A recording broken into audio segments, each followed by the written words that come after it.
Hey guys, and welcome back. My name is James, and today we'll be going through how I make this little lady's purse or hip bag or shoulder bag out of fully lined vegtan leather. It was a really fun little build to make, and I especially enjoyed how these little edges turned out, or how the sides turned out here.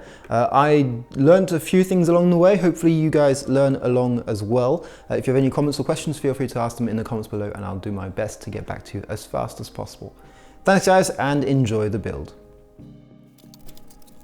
So as mentioned, I am using a combination of 2 layers of vegetable tanned leather.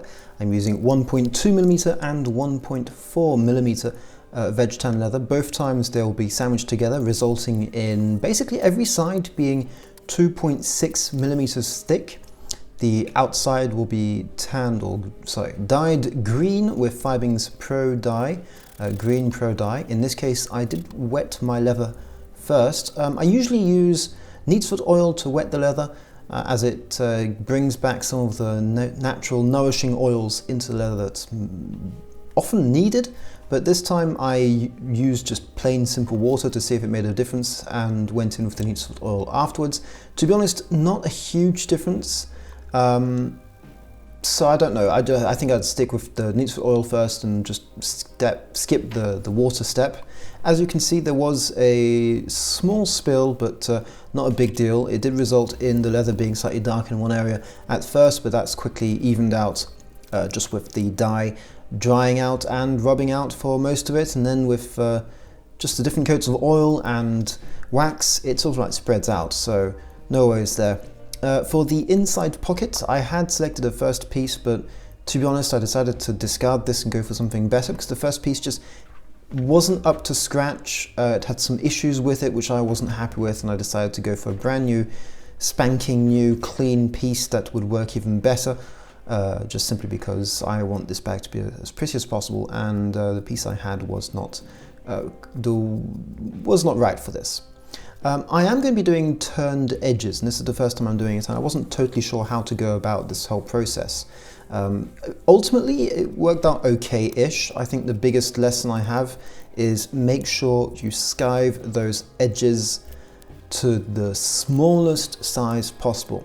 I am using the 1.2mm leather here, and even for that, 1.2mm to turn around is really tough. So I skived it down to maybe 0.45 maybe millimeters thick before actually turning it, and even then it was hard. So if there is one lesson I learned through this process, is first of all, make sure that your skiving knife is really sharp, because there is a lot of skiving, and the sharper the knife, the faster it goes. Secondly, make sure you skive off much more than you think is actually necessary. I didn't expect to have to skive off this much, and ultimately this was the only way I could get it to work. So rolling edges or turned edges is very simple. Once your edges are ready, just roll them over, glue them down, and stitch. Now, the reason why you might do this, generally you don't do this with vegetable tanned leather, simply because you can burnish the edges, and it's not necessary to do this. But one reason you might want to do it is if your edges are not going to be burnished, or are not going to be edge painted or edge coated, then it's a way of getting really nice clean edges. Now, often people will do this on chrome tan leathers and other types of leathers that are not vegetable tanned. The reason being simple, that you cannot burnish a chrome tan leather the way you'd burnish a vegetable tanned leather, and you may not want to apply edge coating or edge painting to your piece for any number of reasons. Other reasons may include simply if you're making a garment, for example, your leather might be incredibly thin, in which case to get a really nice edge, the easiest way, and if it is thin, this is indeed very easy to do, would be to roll the edge. In my case, I just wanted a challenge and try something new, and I thought that this would be the best looking result for a pocket, and also the sturdiest. I didn't want that edge to start unraveling, the fibers on coming loose after the first few uses if it had just been burnished. So instead I went for the rolled edge. I have decided to use Médaille d'Or Saphir simple shoe polish here, or simple polish really, for all of my stuff. For me, that really is what works best. Not only does it nourish the leather, it also protects it very, very well from scuffs, small marks, from rain, from weather. It really does a great job. Not only does it protect it, but it also shines up the leather. It keeps in the pigment, of that dye, and it just does an incredible job at making this leather look absolutely gorgeous. So I go ahead and do this on all my pieces. Bear in mind, I've got the inside, the outside of the main body of the bag, and I've got the inside and outside of the sides of the bag. Now, one thing I haven't mentioned yet is that I did mention that I had two different thicknesses of leather. I've got 1.2mm, 1.4mm. Now, on most of it, on the main body of the bag, my 1.4mm leather is the outside area of the bag. The difference is on the sides, where you'll see me cutting this side slightly wider than the inside. So the outside will be slightly wider than the inside, so that my leather is not perfectly lined where the stitching area is going to be. The reason for this is that I want the outside piece of leather to be able to bend at the stitches and provide a really nice gusset. This is why I'm going to be cutting the outside piece a bit larger. Now, that means that where I used 1.4mm leather on the outside for the main body of the bag, here on the sides, the 1.4mm leather is actually on the inside, which means the undyed piece you're seeing here is actually the thicker piece, whereas the thin piece is going to be on the outside. So just bear that in mind if you're going to be duplicating this. You can do it, and I will be doing it for other builds with the same thickness leather, inside and out. 1.2mm will be my next build, and I think that should be plenty sufficient. But I did want it to be slightly sturdier, this one, as it was a first test, and I thought that I'd need the 1.4 on the outside. This is what it looks like before it gets sewed or stitched, sorry, and this is what it looks like after it's been stitched. I am using Maisie linen thread. I believe it's one of the best threads I've found so far. I've tried just a few ones, and this is for me the nicest I've found. As you can see, it gives me a really simple, really neat looking edge. There's just nothing more to say about it. Rolled edges, they're just, for some situations, they're just really, really great, and I have to say, for a first time, I was very pleased with the way this came out, and I did not expect it to be this easy. I don't know if I should say easy, because it wasn't as easy as I expected, but it certainly wasn't complicated to do, and I would definitely recommend you trying it out if you want it yourself, or if you want to try and get that edge finish for yourself. And you can see just what I'm talking about here. The idea was that my outer edge, which is thinner than the inside lining, would be able to be more pliable. That way so first of all, I stitch the lining to the outside, and this results in a first row of stitching which will look very nice on the end product. But the reason I wanted it to be more supple is so that the edge gusset will bevel nicely, not bevel, but will mold nicely to the piece. And you may be able to hear my girlfriend vacuuming in the background, and I apologize for that.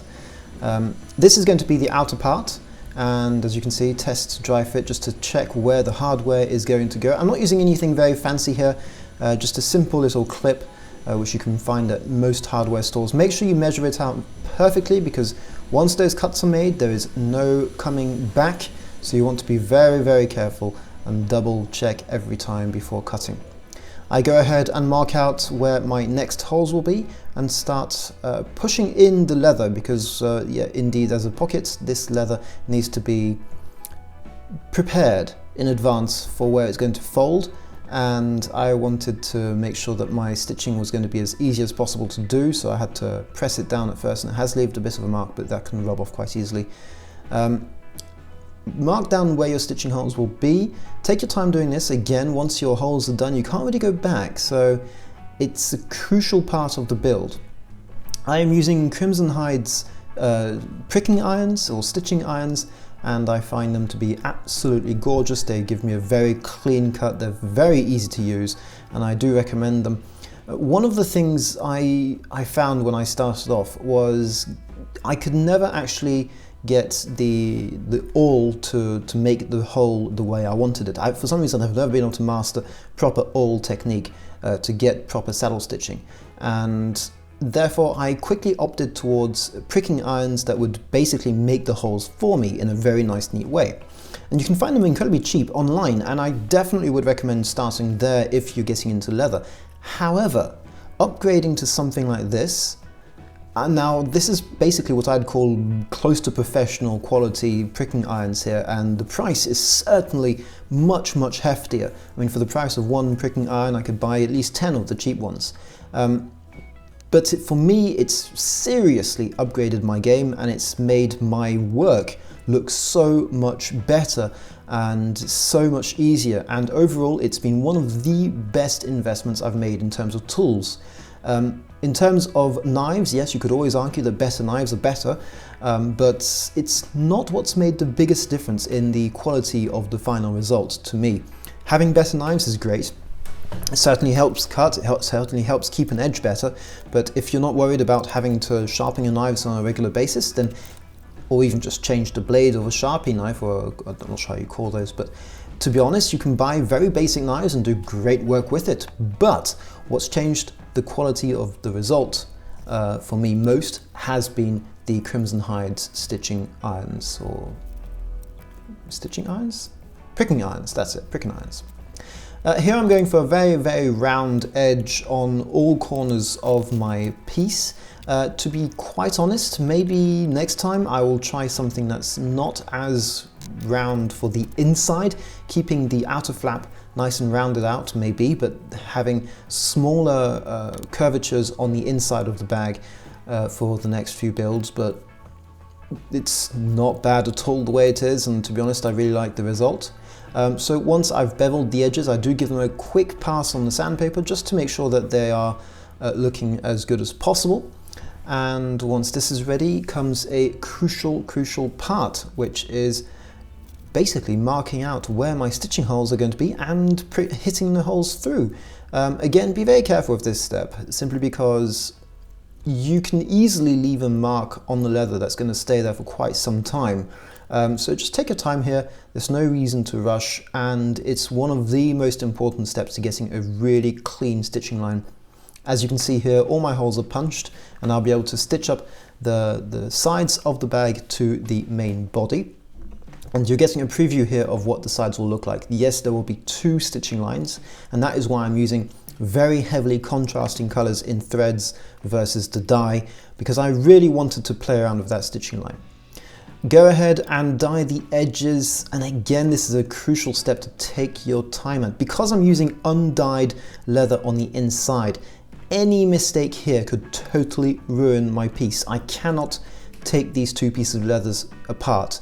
My pocket is sewn in, and I am basically ready for the last few steps of this whole build, and I cannot, you just certainly cannot allow yourself to mess up the edges on this. If the two pieces of leather, inside and out, were dyed the same, it really wouldn't matter. But in this build, it's incredibly important to keep those edges clean and be very careful not to dye the inside. And once it's stitched, once the outsides, sorry, once the sides of the bag is stitched, you can go ahead and of course admire your work, but also check that everything is sitting perfectly, and it is. You can see exactly what I meant by having those two layers of leather on the side. It does give me a very nice rigidity on the side without making it, without adding in some extra weird shapes, and I'm very, very happy with the way this turned out.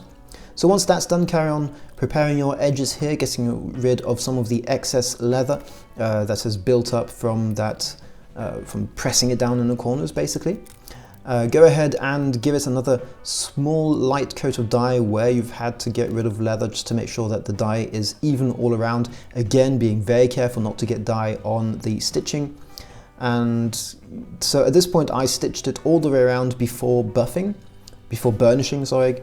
And for the burnishing process, I am simply going to be using gum trag, Tragicant gum. You could also use Tokonol, which is a fan favorite out there. I still haven't tried it yet, but have to get my hands on some to try it out.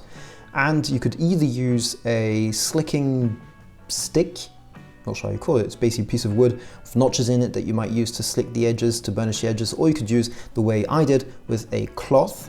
And this will give you a nice looking, really, really clean looking edge like this one here.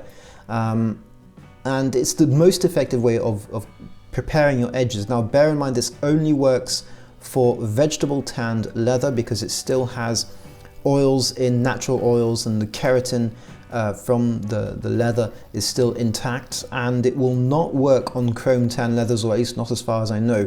That is why you have to use edge paint on chrome tan leathers, whereas you can do this with vegetable tanned leathers. You can use this burnishing technique for vegetable tanned leathers.